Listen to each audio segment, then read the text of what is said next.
All right. Hello, everyone. Welcome back to Everything NYJ. I am one of your hosts, Gino Pagano, and in filling in for Liam is Gunny Gumby, New York Jets situation report. He is a big fan of the show, and we're big fans of him. Filling in tonight, we have a lot to talk about today on training camp day 3, Three. and tomorrow we have day 4, where the Jets are opening up for the fans on Saturday. And I know there's going to be more next week because pads start Monday and it's opened up on Tuesday as well. We got a lot to talk about, so we're going to get right into it. You can follow us at Everything NYJ on your socials on Facebook, Instagram, and Twitter, and especially YouTube. Gunny, where can they find you, brother? Y'all can find me also on Instagram and on YouTube as well as Twitter at New York Jets Situation Report. Type that in, I pop right up. Very cool, very cool. All right, so let's get in. Let's get in with Quan Alexander. He officially is number 9. There was a lot of rumors that he would be number 9. I was kind of hoping he would be like number 5. I know he was number 56 before. Right. I know, but I think nine's still a great number. He brings in Mhm. a lot of depth, especially with Mosley and Williams going in together with the big three. And that deal that he had. I mean, that is some Joe Douglas miracle type stuff. Literally. I mean, But you gotta think about it, man. Like it's not oh, for just Joe sure. D in that situation, because I think a guy like Quan Alexander who has that he had a pretty good season last year, right? Oh, 41 yeah, tackles. He had, I think, what is it, right, 4 sacks, one forced right. fumble, one interception. He wasn't a scrub Mhm. last year. For Oh, I him to agree. come in at a deal that team friendly, that says a Right, lot about Robert Saleh. That says a lot about freaking CJ Mosley, that he's right. looking at it and realizing he can come back here at the very least, get a little resurgence into his career. But it Hmm. says a lot about the leadership aspect that he's willing to go ahead and take such a pay cut to come be a New York Jet. But I think we got a steal. Joe Douglas, of course, did it again. That guy is just a Yeah. freaking wizard. And always when it comes to Joe D and Salah, that was Salah's guy in San Francisco, and also with the Saints, he fit in a really good system with the Saints and had a great turnout. And he could have went to anybody. He could have went to anybody, and I'm glad that he went to the Jets. I know the Jets community and Jets Twitter and Instagram are like, he came to us because we said him to come. I'm like, there's a lot of factors, people, a lot of factors, but it does help that Lincoln Tomlinson's there. It helps that Thomas Yep. is there. It helps that Salah's there. There's big pieces, and this is just me talking with when it comes to Quan Alexander, that I think they're guaranteeing him a starting spot because if he seems like the type of guy that's like he's willing to work, willing to put all the Mhm. effort in. But I mean, I think he's going to get that third spot. And I think you're right. I think you're right. I don't think you bring on somebody with that kind of veteran presence that's so familiar with the defense. It wasn't as if Great the more. Jets just went and signed anybody. He has experience in this defense. We know he's a great linebacker that can cover tight ends. He can cover running backs, and he's not Right. afraid to go ahead and get up in the middle and stop the run. He fixes a plethora of issues we were concerned about when it came to coverage in the middle linebacker tier, as well as stopping the run. I don't see how he doesn't start. I'm with you on that one. I think he's definitely coming in here to get one of those starting spots alongside CJ Mosley. And he's only 27 years old. 27, man. He'll be 28 in a couple of weeks. Exactly. And next Prime. week. He's in his Next prime. week. Yeah, Next next week. week. I think it's either Wednesday. I think it's next Wednesday or it's next Okay. Tuesday. But it's going to be one of Okay. those. And I'm Next just week. like, But I'm even just still, like, though, he's in I his mean, prime. that's He's still in his prime. exactly. And we also just got word today that with Salah, he's coming in.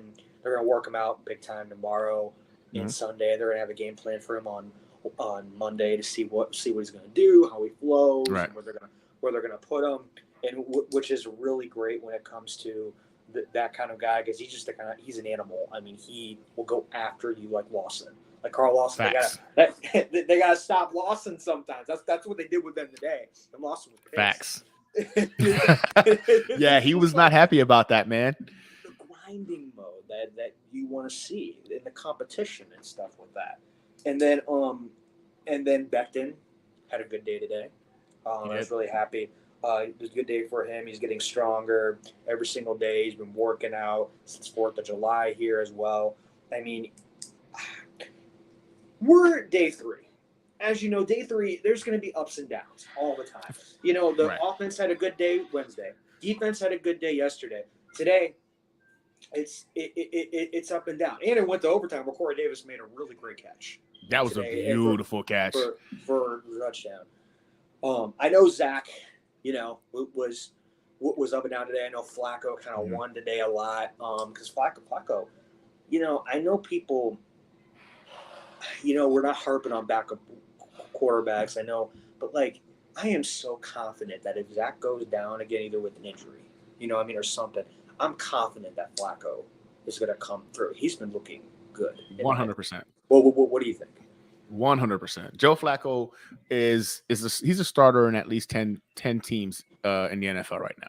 He's easily a starter, and he's an elite playmaker, Super Bowl experience. He's got that veteran presence about him. And what I really like about him is how much he's kind of taken Zach and Mike White under his wing and kind of like taught them the ropes a little bit, right? You didn't get the same kind of thing you got from Ryan Tannehill talking about it's not his job to go ahead and mentor or teach anybody anything. Joe Flacco understands it's a team sport. And, you know what I'm saying, knock on wood, because I want to see Zach Wilson go for an entire 17 games. I'm confident he's going to break the passing record this year if he does that. But God forbid something was to happen, 100% confident Joe Flacco could operate that offense at an elite level if need be. And we don't actually lose sleep at night thinking, oh, man, we don't have a quarterback to run our offense. So I want to see Zach Wilson finish the year out. So, again, knock on wood. I don't want to see that happen. But if it happened, you know what I'm saying, by the curse of the football gods, Joe Flacco is more than a top-tier freaking backup to have behind Zach Wilson. I couldn't agree more. It's one of those things where it's a crowded QB room right now because we just signed a guy at XFL. He used to play. Yeah. Sorry, not XFL. CFL. No, he played in Canada, and then he recently was with the Cardinals. And you know when Murray went down with that injury, I saw a few highlights. Saw some games from him. He looked pretty good in my opinion, and I don't know if he's going to be on this team. I think he's going to be practice squad, in my opinion. Right. And I think I know a couple people, my friends like Justin Gray. He says that he thinks that they're going to cut White or trade him. And honestly, I'm okay with that. Honestly, I love Flacco way too much. He's a Super Bowl champion as well. So I'm actually pretty okay with that. Oh, same here. A lot of people right now are talking about carrying 3 quarterbacks. It's not feasible, man. We have way too much legitimate NFL talent this year on our roster where we can't just stash an extra quarterback just to stash them. If we get down to our 3rd quarterback due to injuries, look, it's about to be a bad season anyway, right? Mike White's not going to come save the day. I know he's a good situational, starter if need be. Of course, he had the Hall of Fame game last year. But in all actuality, I think we could probably get a 5th or a 6th round pick for Mike White because he's going to be a pretty competent backup on another roster.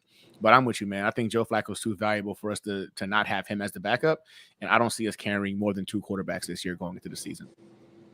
I agree 100%. I was skeptical because I want that 3rd quarterback because the thing is I just know the Jets. Okay, we both know the Jets. Yeah, it's one of those things where everything seems to go wrong. But knock on wood, I'm okay with having 2 now. So so as the season goes on, we'll figure it out. We saw some great competition with Sauce and Bryce Hall today. Coach Sal said in his press conference today that he is switching those guys and alternating the reps. The competition is officially on. I am excited about this because I know there's always rumors of Bryce Hall getting traded. But honestly, I really don't want him to get traded. I think if an injury pops up or competition comes into play, I think Bryce Hall is the perfect guy to sneak right in there. What are your thoughts on that? I love Bryce Hall. I think he's an outstanding compliment for us to have. We can legitimately say we have a guy coming off the bench. He's our 4th cornerback off the bench that has legitimate starting experience. And he wasn't a scrub last year either. He held his own for coming into that system, fighting back from the major injury he had when he was in college. And he was a competent football player. He's an NFL caliber football player.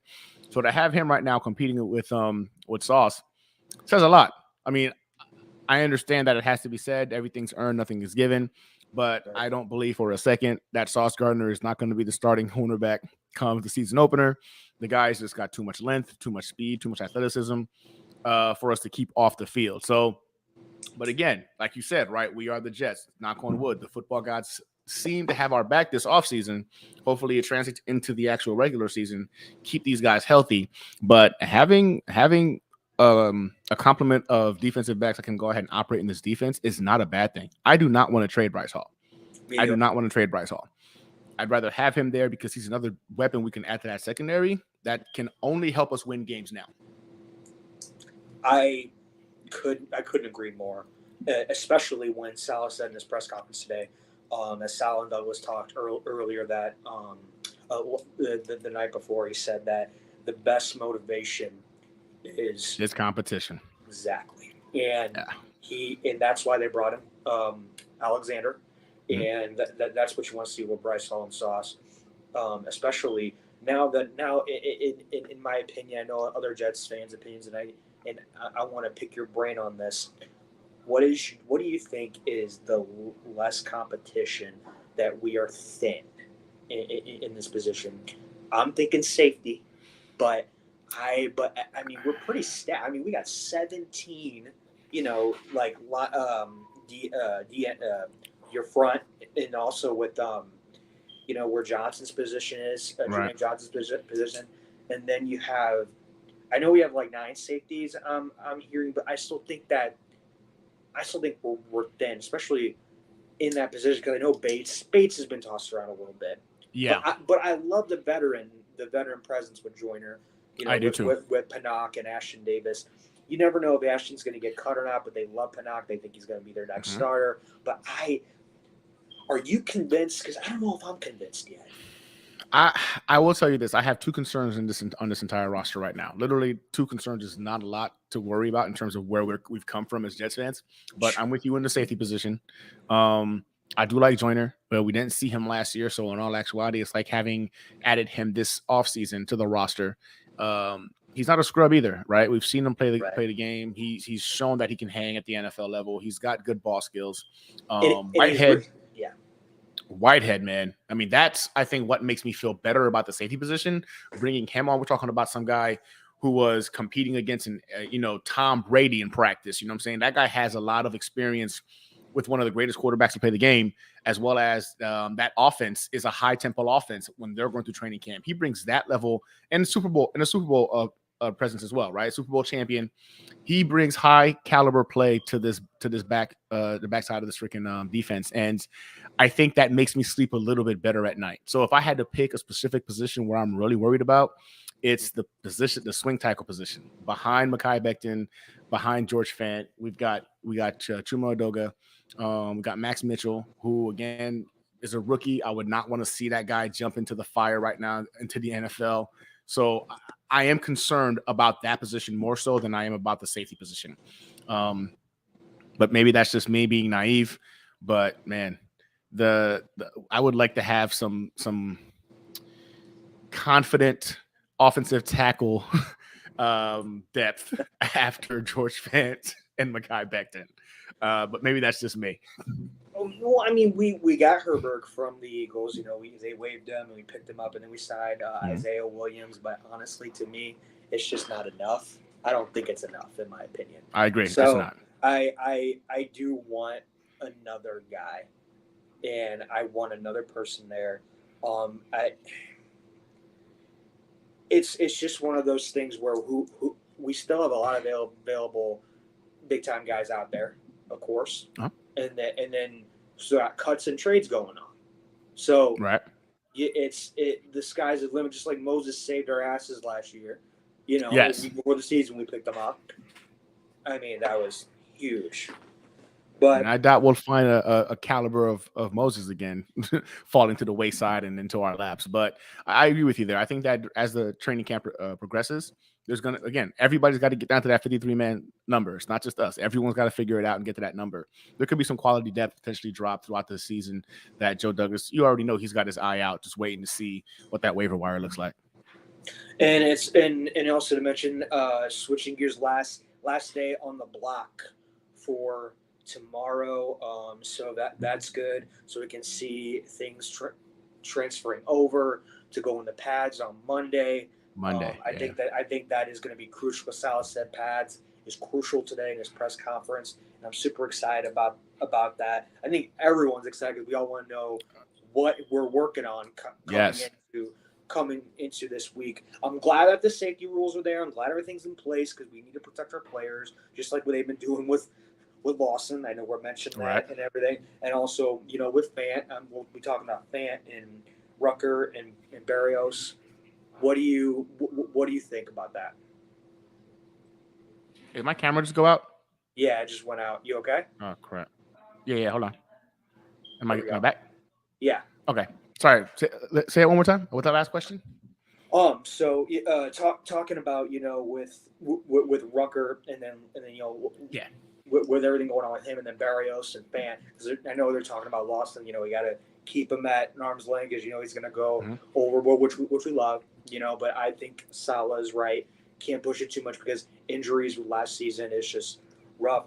Let's talk about Rucker and Barrios and Fant. What do you think about the updates today with them? Yeah, I mean, it's concerning, right? Well, we know with Rucker, he's still dealing with that foot injury, the plantar fasciitis foot injury from the Senior Bowl. Again, that's concerning to me. I feel like it's based off of the time frame for that kind of injury to have healed up by now. He's already surpassed it by a lot. So I am a little concerned as to what might have slowed his progress, what kind of setbacks there might have been. But we saw that today. Robert Saleh stated that he took a huge leap forward. So it's very possible we're going to get a chance to see Rucker, suit up in pads during training camp at some point if he's talking about huge steps forward in his recovery. So I'm excited to see Rucker get out there, man, because he's a rookie and these are very, very valuable reps, especially while CJ right now is kind of like, recovering as well. He has the potential to be getting some quality reps in right now that could become benefit for us come game time. So I'm hoping that Rucker gets back to us, gets back healthy real quick and gets into some more practices. As for Barrios, man, between you and me, from my understanding, like there's something apparently that's above our heads, right? Like it's not just, it's not an injury or anything like that. From all the research that I've been doing, it seems like there's something ongoing that's got him off the field for the moment. Not sure what it is. They're keeping it kind of tight-lipped. But I know Robert Saleh stated today that he should be back, ready to go next week as well. So that's promising. I think Braxton Berrios has the most continuity with Zach Wilson. We need that guy getting these reps in with, Zach Wilson 2.0 as he's got more of an understanding of the offense. You want his, complement of weapons available for him in order for him to go ahead and make sure that continuity and that chemistry keeps building. George Fant is good. So George Fant right now is a concern for a lot of Jets fans, understandably so. He is off the PUP list. He's not on the PUP list anymore. But I know they're easing him in. They're easing him in, man. Exactly. So he's been doing a lot of work to the side, right? So like he's not doing any team activities right now. Just they're trying to ease him in right now because he is the left tackle. And like I said before, the depth behind him, it's not really that comforting, all right? Although we did hear coming out of camp that Chuma Edoga seemed to be holding his own today. But I heard he did really well. Yeah. So but I don't want to get my hopes up because we've seen what this kid has shown us time and time and time again. Yeah. But maybe he's one of those kids that just took him a little while. Maybe it took him 3 years to kind of like figure it out, right? Like, I mean, heck, Fant, we put him to the left side. He had a career year last year. He's been playing football for 7 years now. So it's one of those things where I guess what it boils down to is if Chuma Edoga is coming into his own, Max Mitchell is somebody who we believe to have the technical skill sets and the athleticism necessary to play in this zone blocking scheme, then we might have some depth behind those tackles that we're not aware of. But again, we won't know until we know. And with pads. George Fant has to stay healthy, man, and that's why they're just kind of like being delicate with this entire process. But there was some video that kind of popped up that showed George Fant and Mekhi Becton. I added it to my video that I'm posting later today. Him doing some reps, you know what I'm saying, to the side with Mekhi. So, like, they're being cautious, and I got to say, I love it because I would rather than protect these assets if I throw them out there when it doesn't count. Exactly. Practice doesn't count. Like, you don't get wins for having good practices. So, if we can go ahead and make sure those guys are 1,000% ready to go, I'm all about it. And also just to confirm again with everything, and you did a very good job on that. We appreciate you, sir. Appreciate you. Rucker is on pace to come back next week. Barrios is on pace to come back next week, and also Fan as well, which is very good news. Tevin Coleman, with Tevin Coleman, we haven't heard anything lately. I heard he's still sick. Salah said something about yesterday. Yeah, he's still battling an illness, which is good. That's nothing more. No COVID related, which is really good. But for him, with that, going back to Becton, did you see highlights today of Becton and Vera Tucker going? Yes. That was man, I got exciting. Same here. I got goosebumps. I actually posted about it, man. Called them the Bash Bros, man. Me too. Bash Bros on the right side. It feels good, man. It feels good because it makes you want to cry. For real. Because now we have a legitimate Pro Bowler at our left guard. We have a left tackle that only gave up 1 sack last year, and I think 18 pressures total for the entire season. Right. Now on the right side, you have 2 young, up-and-coming, very talented and capable football players that are going to protect Zach Wilson's right side. Like, what you need. The weak link on our offensive line is our center, you know what I'm saying? And McGovern is at the very least average. Right. I really see a top 10 offensive line, man. I think if everybody stays healthy and they continue to gel, we've got a top 10 offensive line at our disposal. Definitely. And it also, like we said earlier, it doesn't hurt to pick up another guy, but the sky is definitely the limit. Going into the practice, we saw a familiar face today. Q was there, baby. Q and Nunwa, number 81. It was cool to see him there. I know a lot of the Jets fans really love him and stuff. And I love when the Jets bring back old players like Braylon Edwards was there one time. We got Kotchery. We were did something with Bilal Powell. I love when that happens, and I hope we see more throughout training camp, which I don't doubt in my mind that there will be. I really strongly believe that there will. Especially, I want Joe Namath. Give me Joe Namath back. Oh, every year. That would be awesome. Keep that coming. That would be awesome. I want that. Quincy's is a hometown favorite, man. Like, it just sucks that his career was cut short due to injuries, unfortunately. That dude was. People think I'm crazy when I say that, but he was Deebo Samuel before Deebo Samuel.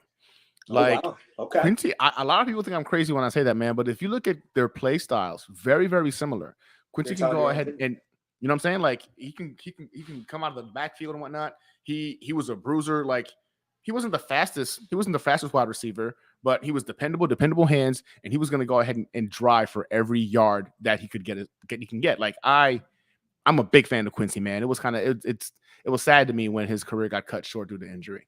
But I'm glad they brought him back, man. That's one of the guys you want. You want that kind of guy around the New York Jets organization, man, because he's a Jets favorite. Like, he's a legitimate bona fide Jet that would still be playing for us most likely right now if he hadn't gotten injured. And not only that, it's one of those things where I would love just to see all these little guys come back and be coaches. I mean, look at Leon Washington, fan favorite, and he's a coach. And you know what? I would just love to. I mean, I know Hines Ward was with us during the Gase years, and but I love player coaches. I've always said that my entire life. There's nothing like a player coach that has been through the grinding process like they have. They know it inside and out, and especially if they're legends, Pro Bowlers, Hall of Famers. That in my opinion, learning from that is super important. In my opinion, 100%. 100% agreed, because they can teach you the things that coaches can't, right? Like, exactly. There's a saying where, like, those who can't do, they teach, right? So a lot of times coaches are going off of knowledge, watching tape, and the understanding of that part of the system. But a coach player or a player coach has done that. He's seen success doing this, and this. So he's a proof source when he's talking to you about, hey, this is what I would do trying to create separation or to get open or whatever the case might be. He's a legitimate proof source because he's done it. He's not just telling you that because he saw it on some tape or he read it in a book. He's legitimately done it, and it's worked for his career. And that adds a level of validity when you think about it because, okay, he's done it. He's been there. I'm going to try this out. And I agree with you. I do like player coaches a lot. Amen. I love it. Stuff to look forward to as we address conferences, the press conferences, and who to look out for. One thing I'm going to mention before that, I saw Lance Zierlein. He posted today who would be offensive rookie of of the year in the NFL retweeted this as well. Bryce Brees Hall, Hall, number the favorite. one, Mm-hmm. and I love that, and I think everybody else loves that, but it's one of those things where I think he'll get there, but like I don't want to put that expectation on him yet because he's still a rookie and he's got that. He reminds me of LT. He reminds me of LT, and I love it, but like I'm kind of like I want to see it. I want to see it because he can, and I know he can, but I'm still like slow the roll. What do you think? What do you think? I think Brees Hall, and I love Michael Carter, man. God, I love Michael Carter, but I love him so much. Oh, saved our Brees butts last Hall, year. legitimately, like he was a bright spot in last year's offense. But Brees Hall is just different, man. This dude is an alien. Like he's not human. Like I did so much studying of Brees Hall's tape because I was just kind of curious as to, because for me it was between him. God, I'm having a brain fart, but he was 1A to 1B. I'm gonna remember it like when I'm offline watch. But I was watching tape. I was watching tape about for the running backs, and he was my 1A, right? But it was a very close second for my other guy. But there, you watch his tape, man. I saw this guy, and I think Joe Blewett actually played this on his on one of his tapes he reviewed too, where he in midair adjusted the direction he was going. I don't know how he did it. He went to go jump over a fallen lineman, and he was literally facing this way in midair. His feet didn't touch the ground, and somehow was able to get an angle in the air and come down to avoid stepping on anybody and then clear between two. It was the most unreal run I've ever seen on tape because it's like he hovered for a moment in the air. It was like watching Michael Jordan dunk a basketball, right? He gets up there, you're like, man, is he going to come down anytime soon? Right. It was to that level when I watched this tape. I had to keep rewinding it. I thought maybe he stepped on the guy, something. No, bro. He was in midair and was able to adjust his angle. Brees Hall is special, man. And I think of all and I love Garrett Wilson and whatnot, and there were some good wide receivers that came out. Traylon Burks, I think, was also on that list. But Brees Hall, Drake London, but Brees Hall, man, is in a scheme, in a system that is custom fit for him, for his play style. And it's a system that's heavy on the run game. It's heavy on the run game. It will not shock me in the least bit if he hits over 1,000 yards rushing this season. And I see him getting a couple of receptions as well. But Brees Hall, Offensive Rookie of the Year, I actually put money on it. Like the odds came out, I put money on it because I really believe that's going to be the case. I have two ridiculous. Oh, I don't think they're ridiculous. I have two hot takes when it comes to the New York Jets this year. One of them is that Brees Hall is going to win Offensive Rookie of the Year, and then the other one is that Most Improved Player of the Year is going to be Zach Wilson. I love hearing that. Can't only win against pads, right? Oh my goodness! So great take. Moving on to press conferences with the other guys. We're going to talk about Elijah Moore, and then JFM. What's really funny about JFM though is I used to work for the St. Louis Rams, and when the LA Rams drafted JFM and when he got cut, I got so happy when we signed him. And I was super happy when we signed him mid-season a couple years ago. And he just looks all smiles. He's ready to go. He's saying good things about Solomon Thomas. That's what you want to hear because Solomon Thomas, I think, is going to be a game changer for us on that front line because I love what he comes with the San Francisco connection. And he knows Quan as well, and it's really nice to see. I love the positive energy with him as well. And then going to my favorite press conference of the day, Elijah Moore saying that Garrett Wilson, he reminds me of me. You could tell he's more comfortable now. He is more comfortable now. And I love that. But let's be honest, these two guys are really well with the connections with Flacco and with Wilson, both of them, and even Mike White a little bit. We saw a little flash with Mike White. Moore had a good day, and so did Wilson. Corey Davis had a good day, saying great things on his press conference about Moore and Wilson as well. Talk to me. What did you think about the press conferences and the flashes from those guys today? First of all, I actually alluded to this in one of my videos recently. Is when you watch these guys talk, man, like it's such a different atmosphere from what we've seen in times past. If you remember watching like press conferences of players in times past, man, they were either slouching, they were short tempered. It looked like a bunch of guys that were up there doing what they had to do because they have the mandated amount of time they have to be in front of the cameras, in front of the media, and they hated it. They hated it. It's like they hated being a Jet. They hated playing for the they were miserable. You could feel it from their energy and you could feel it from their tempo. Yeah. Fitzpatrick, case in point, right? Like, but you don't see that anymore. In fact, one of the things that I realized as you watch these guys, it's not only are they having fun, but they're intellectuals and they're professionals. They understand, like, okay, I can enjoy being a Jet, but at the same time, I'm the face of the organization. I need to make sure like how I carry myself is how I carry myself. Every time those guys get on stage, I feel like I'm talking to a grown-up, to a grown man that's having a conversation with the media.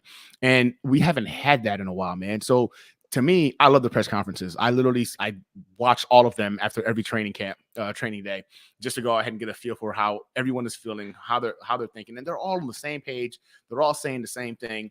And that's reassuring. Because it's not about me this or he that, or it's everybody's on the same exact page.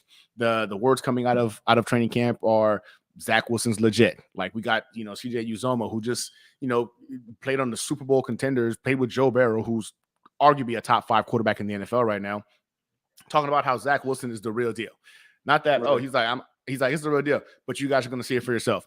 This isn't hyperbole. I'm not trying to gas him up. You're going to see it. This guy's the real deal. Like, and everyone is saying that. Elijah Moore and Garrett Wilson. I think the Buffalo Jet fan posted something on Twitter today, said that Garrett Wilson is pretty much Elijah Moore with 2 inches, right? 2 inches taller, right? That's what he's. And those guys are slippery smooth when it comes to their route running. I will give the edge in terms of pure athleticism to Garrett Wilson because if you watch some of the catches that kid makes, man, his body control, and he can jump. He can jump out the building like he's a basketball player. So he's a freak athlete. Makes sense. Freak athlete.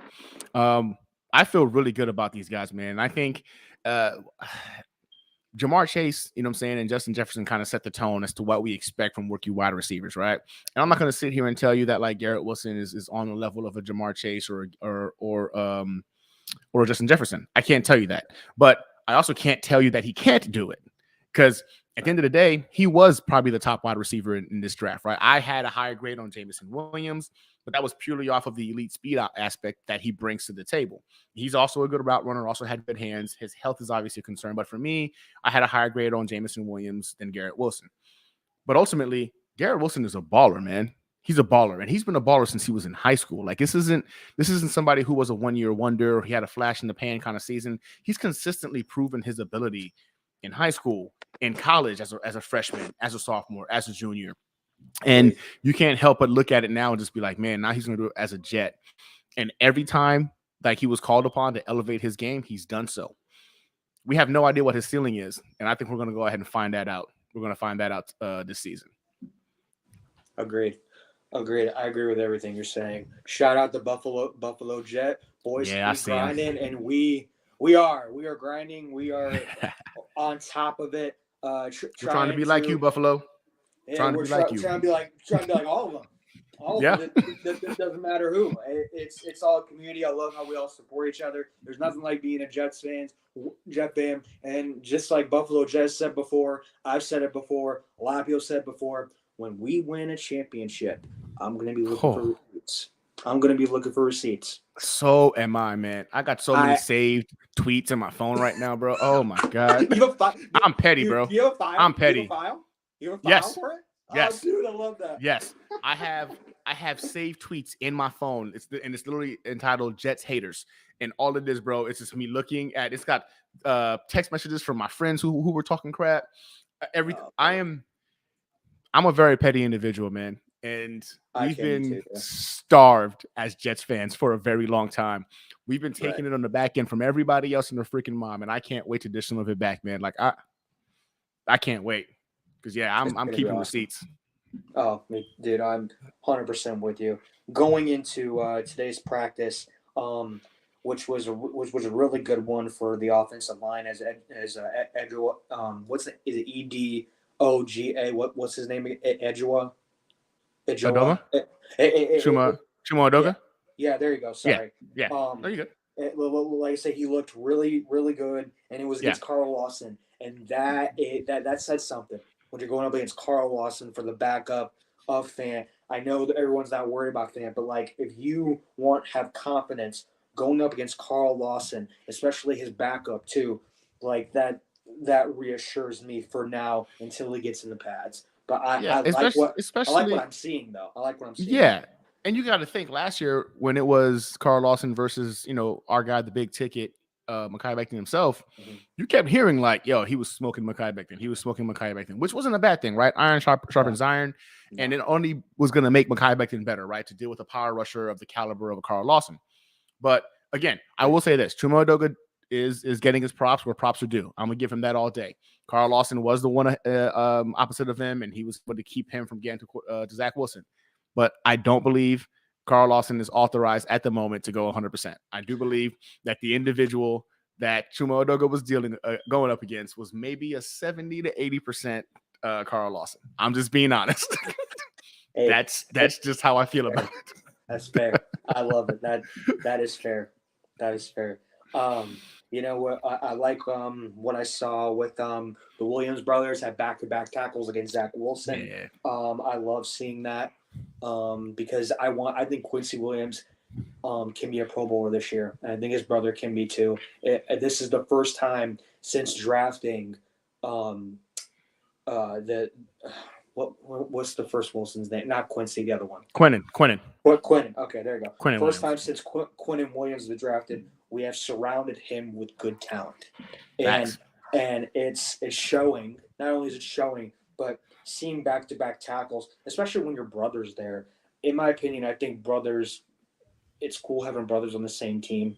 Yeah. In my opinion, because the thing is, if you don't know someone well, your brother will be like, oh, okay, he's like this, and this. Or Facts. The other one could do the vice versa. Facts. They looked really good today. What do you think? Yeah, Quentin Williams definitely ate today. He balled out today. From my calculations, it was 2 sacks, potentially 3 sacks. He got into the backfield and could have sacked Zach Wilson the third time. But again, I think he eased off a little bit once he got into the backfield.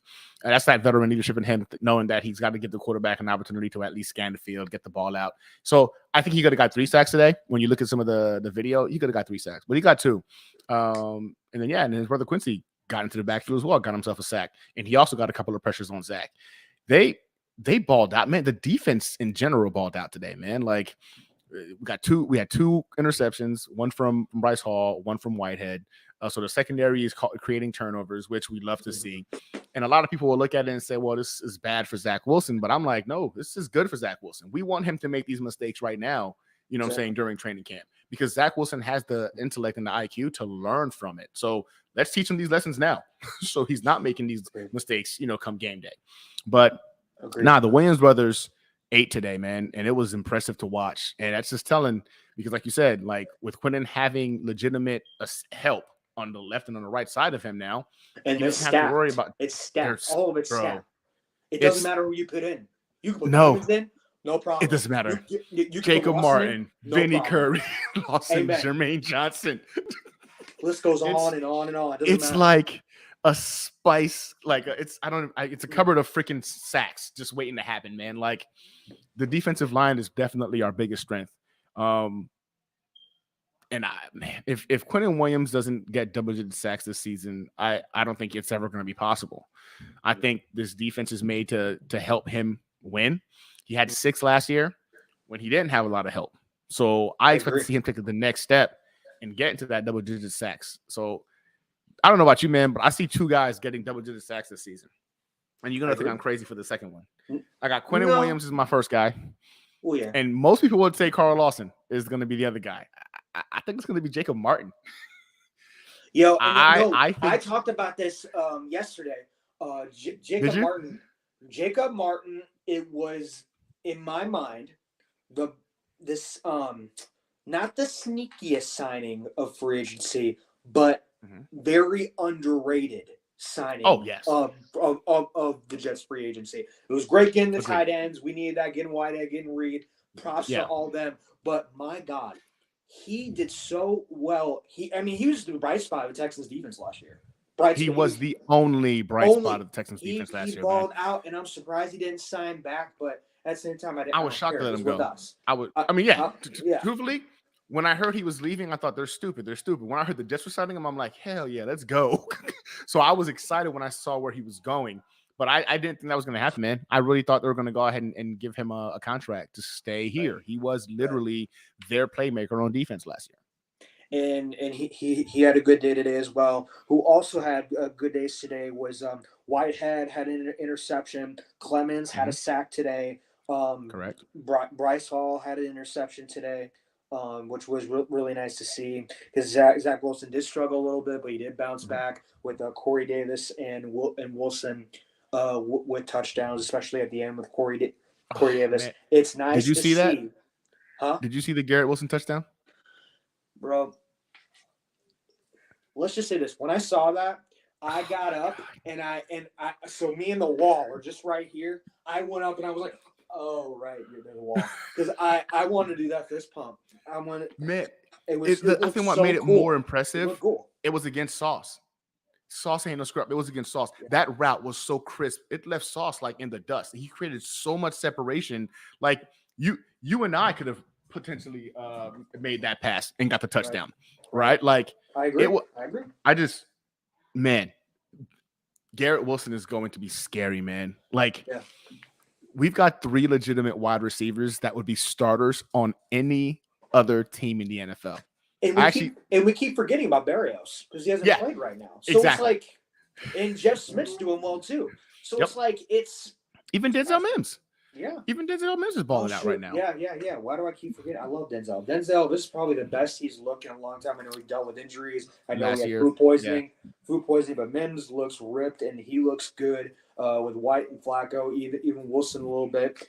I'm excited about those guys. If we get 6 wide receivers in here, I would not be mad at that. I would love that 6 wide receivers and keep it, maybe even 7, because we still got to do punt returning, kick returning, and Barrios did very well with that last year.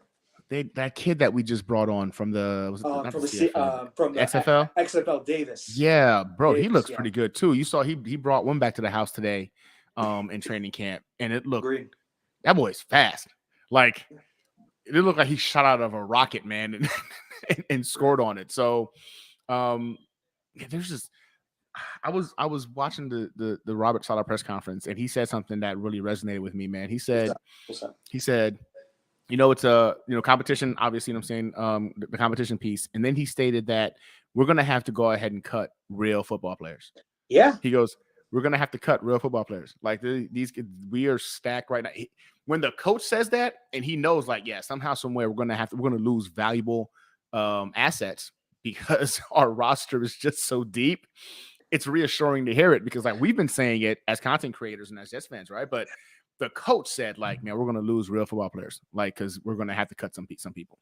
And it great take as always, Gunny. Thank you, brother. I'm a worry wart when it comes to my Jets. I love the Jets through and through. My stomach always gives me signs. Yep. So it's one of those things where when he said that, not only was I happy, but I was also sad because it's great to see, but also it's like we have fan favorites. We want to keep all of them, right? Because you never know with injuries. But where I'm going with this is XFL and CFL. I love that they're getting the opportunities to come into the NFL to get the competition in, to see the cuts in practice squad and etc. I love seeing all that, but also makes you very sad. But it makes you think at the same time, you earned your ass to be here. You earned it to be here. Because Saleh is a defensive guy. Saleh and Douglas are on the same page 24/7. If they want to bring competition in here and they want to set that tone, you have got to go beast mode like Carl Lawson. And that's what you want to see. I love all this. It's great. Yeah, ultimately you got to step up or step back. Step up or Right. step back, because you got to show them now what you're about. And I think he said something about he wants all his players going, 100 miles per minute, right, during training camp. He wants to see them full speed. And if you're not keeping up, then you don't need to be here on this roster. It's not like the Jets of old, man, where we would draft people or bring them in from free agency and we were like, wow, you're automatically going to be a starter. Everybody has to earn their spot on this roster right now. Right. Everybody. And that to me is so refreshing, because that's the only way you're going to allow the cream of the crop to rise to the top. Amen. And man, I'm oddly curious as to like what those cuts are going to look like. I keep thinking to myself, like, man, how are you going to cut these wide receivers down? How are you going to cut these defensive linemen down? Like how? I don't see how you're going to make that decision. And I know some people are hoping that some guys fall to the wayside and get put on the practice squad, but again, we've got legitimate talent. These are guys who can play on other teams. I don't think we're going to be able to sneak a lot of the ones that we're going to probably wind up losing onto our practice squad. And it's one of those things too. I know Shepard's, that they love Shepard, but I could see him getting cut, and then you could see Ashton Davis getting cut. I see Vinny Curry getting cut. Yeah, and then you want to see Huff succeed because they love Huff. But yes, he's really the only speed rusher we got when you think about it. I think Bryce Huff is kind of safe as long as he's performing. But that's the thing, right? Like you just said, you show them something, even if it makes sense or not. But you still got to give it your all, because even on the outside as content creators, like you said, we see something that they see something totally different. So, facts. But then when they evaluate it in the press conference and on Twitter and Instagram and all of our sources, it's so much different. But then we're still butthurt a little bit at the end of the day. But yeah, of course. But tell me about Zach Wilson. He had an okay day. He had two touchdowns. He had it's like 3 interceptions as well. Mm-hmm. What do you think about his evaluation, along with, this is a two-parter, along with Flacco's connection with Moore, because we saw it again today. Really good, along with Garrett Wilson with White and Flacco. What do you think about those two questions?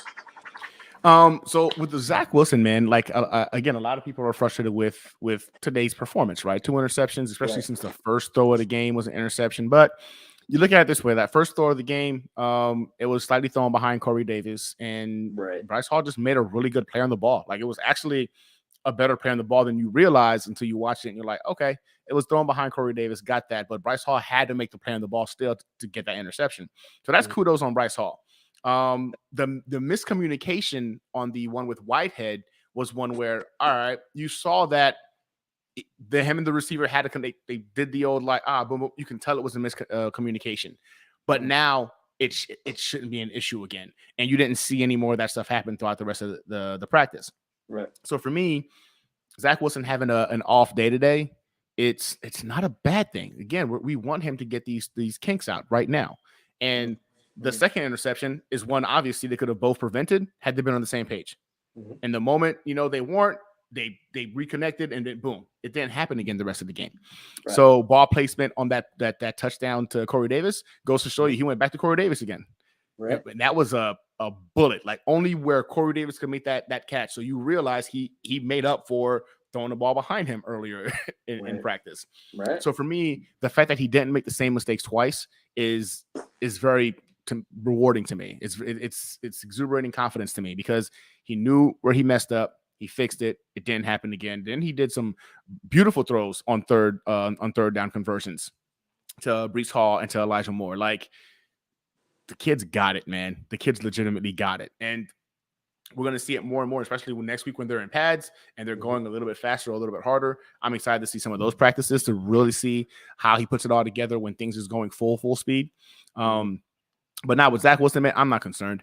I'm not concerned at all, man, because it wasn't as if they were boneheaded plays, or they weren't boneheaded plays. One was a miscommunication between him and the receiver, and then the other one, he slightly threw it behind Corey Davis. He made up for both of those aspects throughout the rest of practice. Then we're going to talk about Joe Flacco, man. Joe Flacco had a pass to Garrett Wilson. I think it was yesterday's training practice. And man, It was beautiful. It had just the right amount of touch, just the right amount of zip. It went over the outstretched hands of a defender, like literally a couple of inches, and just landed beautifully in Garrett Wilson's hand with some acrobatic twist in the air that he did to catch the ball, land, and then made one defender miss before they crowded around him. I'm thoroughly in love with the connection right now that I'm seeing with our quarterbacks to the wide receivers. Guys like Garrett Wilson and Elijah Moore make the game easy for the quarterbacks because they're going to be where they need to be for you to throw the ball. It's almost as if like they don't even need to get open. Just throw the ball to a specific spot and those guys are going to be there. Like that's how I feel about how conducive they're becoming and gelling as a unit.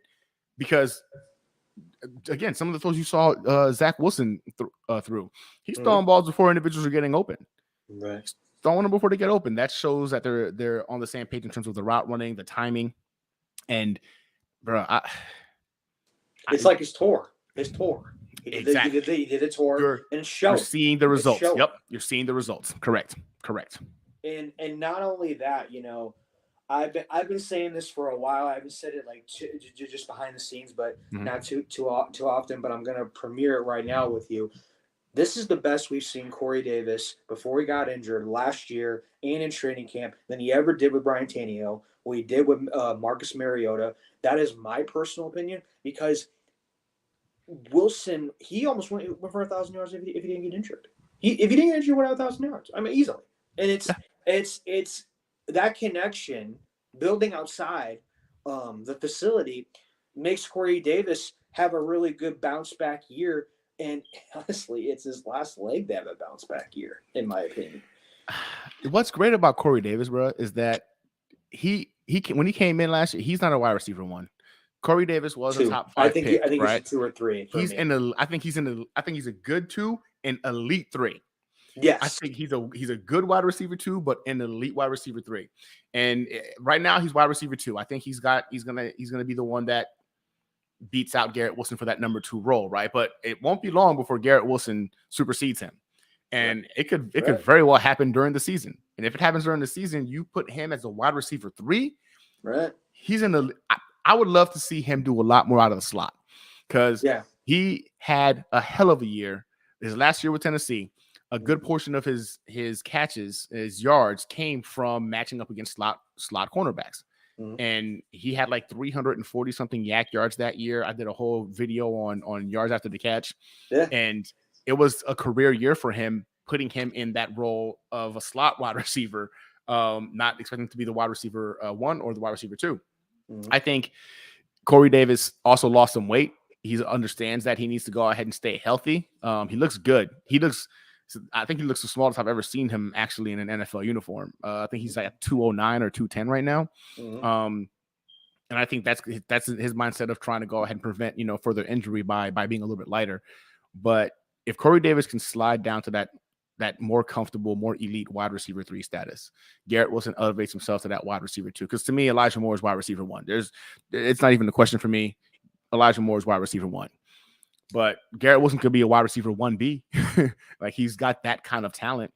Man, we got Barrios. It's you can go 5 deep. Right. And all of our wide receivers are 6 deep. It's an incredible problem to have, man. It means every time Zach Wilson's back there, he's going to have a weapon to throw the ball to. There's no need to worry. And we're not even talking about the tight ends. This is purely the wide receivers that he's going to have access to. And it's insane. That's my next point I want to talk about. The tight ends and running backs to finish this out. Sources confirmed what Rich Cimini tweeted today. And I know Connor Hughes has been talking about it a little bit before earlier this week, is Zonovan Knight. Now, here's what he's slippery. They call him slippery. Shifty. He's shifty, that guy. Yeah. Shifty and slippery. Quote from Rich Cimini, though. Here's my take. My take on Knight is we have 5 running backs. Okay. We all know Hall is your number 1. Carter, 1-2. He's a 1B, right? He's your 1 drop. 1-2, 1B, yep. Whatever you want to call it, right? And then who's going to be the 3rd and 4th? That's what they're saying. who's going to be your third forward? I've heard nothing about Ty Johnson. I don't even know what the heck's what's up with P. Ryan. And they're talking about Jonathan Knight. It's like, what are you going to do? Just like we said when we get into pads. When you have pads, things are going to go up and down crazy. You'll see. You have a good day. You have a bad day. Oh, you need to step it up. Don't step it up. You're doing fine. You're safe. You're not safe. But, man, I've been seeing Knight's highlights a little bit. And I want to tell you, he right now, between Ty, P. Ryan, and Knight's winning at the moment. P. Ryan is, if you ask me, man, P. Ryan's already off this roster. It's just a matter of time. It's sad. It's sad. Yeah, at this point, P. Ryan is just buying his time through training camp, but he's an easy cut if you're asking me when it comes to the 53-man roster. Right. Ty Johnson, though, man, last year he was a pretty good yak guy for Zach Wilson, right? He was actually one of the better yak guys for Zach Wilson. So good number 2 when Coleman was number 2, exactly, right? So, but then what you're saying is, what about Coleman, right? Are we going to carry 5 running backs? Because Coleman is somebody I think we should keep. His veteran presence is invaluable. He's got experience in this offense last year. Right. He had experience in the offense in San Francisco. Like, I would not want us to get rid of Coleman. I think he's an invaluable veteran piece, which means there's like one spot between Ty Johnson and Knight. And honestly, watching Knight, man, he adds a level of explosiveness that Ty Johnson just doesn't have, man. Like, he did, though. Last year he did. But here's the thing, though. He didn't seal the deal. He had a lot of plays off, but he showed flashes. And, with 6 guys, so not 5. My bad, I forgot Coleman.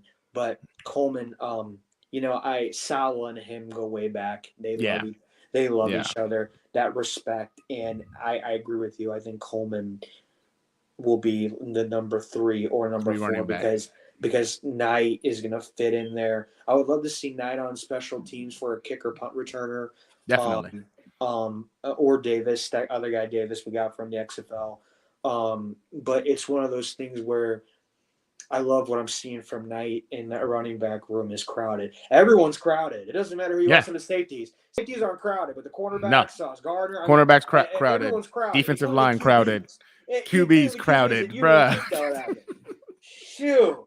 It's such an incredible problem to have. I know. Oh, my gosh, I love it. And then last but certainly not least, let's talk about the tight ends. The tight ends, Ruckert's coming back from his ankle and plantar fasciitis from the Senior Bowl, but CJ Uzomah, he's out there, but I know they're trying to be cautious with him too. But Conklin's full force. And right now, I think Conklin's the number 1, Uzomah's number 2, but never doubt Uzomah because of his presence with the Super Bowl with Burrow. I know Uzomah said in his press conference yesterday that Zach's his quarterback. You don't mention anything about Burrow. Doesn't matter. Yep. That's last year's problem. I love that about him. And so what is your take on that? Conklin is going to be a sneaky good. Well, not even sneaky, because we all know he's there. We know what he's capable of. Because he's underrated. He's very underrated, bro. He is. I think Minnesota made a big mistake letting him go. I'm so glad he's a Jet. He's tight end 1, man. I think CJ Uzomah is a highly talented veteran presence with great leadership skills. But in terms of this offense, I think Conklin's our guy. I think he's tight end 1. If I had to bet money that one of those guys was going to be the starter throughout the season, I think it's going to be Conklin. And I think Conklin's going to be a force because he's an average to above average blocker. He's a great route runner. He's a very underrated route runner. But like when you watch the tape on Conklin, that dude runs some really crisp and clean routes. Agreed. And he's got some of the surest hands we've seen in the NFL by a tight end in quite some time. I think he's going to get his opportunity to finally be featured. And I'm calling it now. He's going to be good for at least 800 yards this season. And I'm thinking between 6 and 8 touchdowns. I think Conklin is going to be on the cusp of being a Pro Bowler this year. That's how good I think this guy can be. And not only that, we still got to talk about Wesco, Yaboa, and Kager. Cager, yeah. Cager, sorry. Cager. No, you good. I think, I love that Massachusetts connection with is it Yeboah or Yeboah? Yeboah.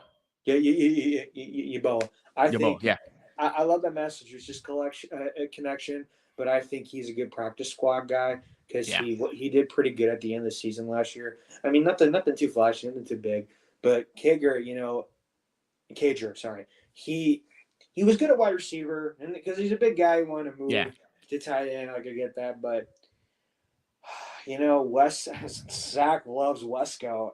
I don't blame him.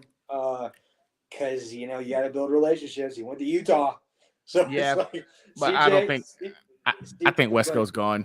you think so? Still, I think he's okay. gone, man. I think he's Even gone. I practice think squad? You think so? No. I think he'll get picked up. I don't think he'll make it to the practice squad. I think he did enough last year to he'll get picked up. I think Cager might be our sneaky practice squad guy for tight end, because what's going to boil down to is, can he block, right? So him and Yeboah right now are fighting for that tight end 4 spot. And if Cager can block, he's got the athleticism, he's got the speed to be a mismatch nightmare for safeties and for linebackers. If he can block, because in this system, in this scheme, you need to be able to hold your own, and protect the quarterback in blocking sets. Mm-hmm. And I think that's going to be the deciding factor of whether or not Cager beats out Yeboah or Cager slides, and hopefully we can get him on the practice squad. But I think Wesco's gone, man. I actually think that fullback is a Cager, Nader, the fullback that we just brought on. I think he might actually. I forget his name right now. I'm having a brain fart. Yeah, me too. I know. I see him. I see his face. I see his jersey. I just don't remember his name. Yeah, but he's apparently a bulldog right now that's caught the eye of coaches as well, right? So I think we could actually keep a legitimate fullback and you really don't see that quite often too. You don't, but man, he's making a good argument as to why we need to keep him, especially with the run scheme that the running game plan that we're trying to implement. He can become an invaluable asset, especially in goal line packages.